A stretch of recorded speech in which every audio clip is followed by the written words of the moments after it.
All right, we're back, and you can see that the beige has dried, and this is kind of what it looks like. And you can see that, we still have a lot of the detail here, and it's kind of cool. It's interesting to see like the detail in silver under the dry brush. And so what we're gonna do now is we're gonna start to even more lightly dry brush a lighter color, in this case the bone white, on top of just the sections, so you can see how much lighter that is, just on top of the sections that have the beige on it. Okay, so let's see here, and I got a new brush. This thing is falling apart, but it's dry.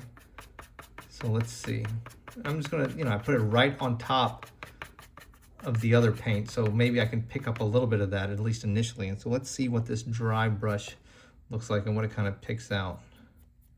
And I'm not pressing as hard, but you see how it's starting to find those small details? It's, there you go. See, that's a nice example. Starting to find those small details in there and pick them out.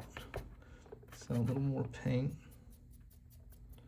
And it's just, it's about applying multiple thin layers of paint so that no one layer is going to become dominant.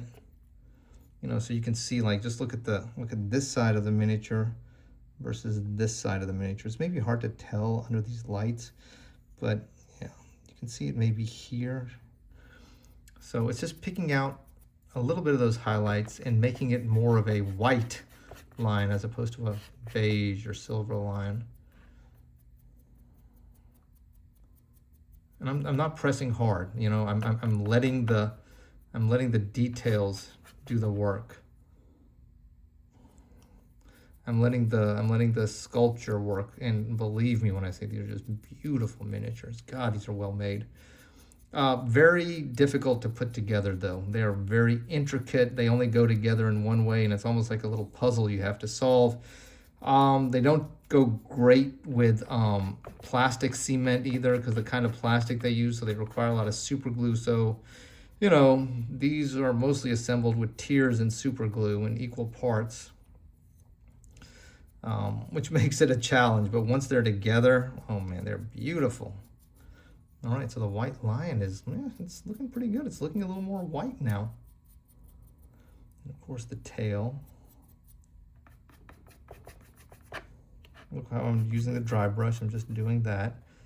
I'm sorry when my hand gets in the way.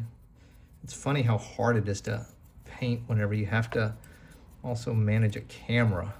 I guess that kind of makes sense.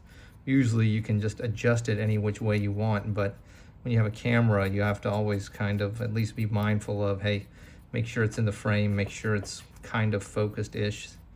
Hopefully I'll get better at that as time goes on.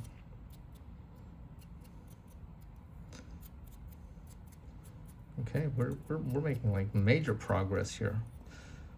Okay, let's try the face now. Still have a lot of this paint. Maybe I put too much down.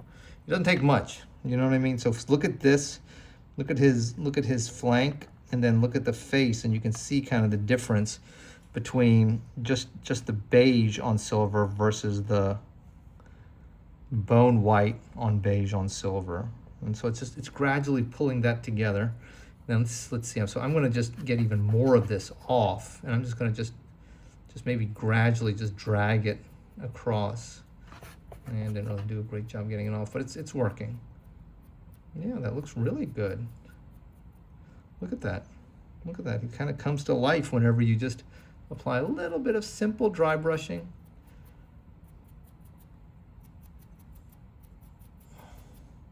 Roar, right? Okay. This thing is a beast, literally a beast whenever you have to fight him. The game is like, it's a weird game. You can't get too attached to your character, if that makes sense, and it may not.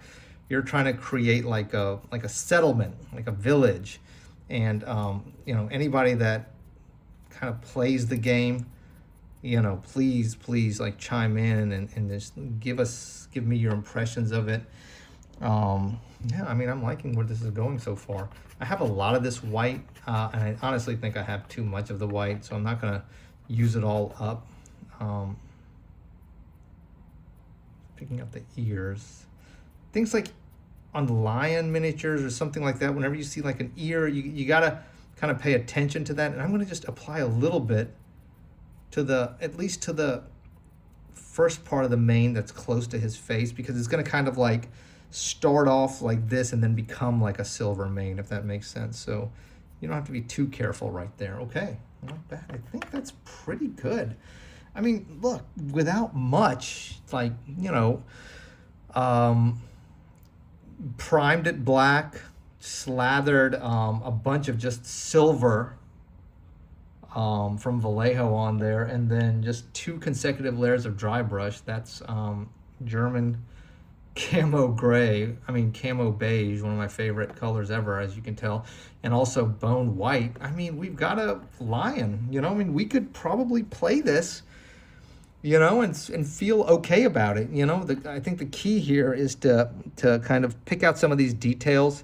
You know, maybe make the teeth wider. We got to make the tongue pink. You know, maybe think about throwing some washes on there. I'm not a big wash person, as y'all know, but maybe some washes, maybe do a little bit more work on the mane, but I don't know, that looks really good. Okay, so far so good.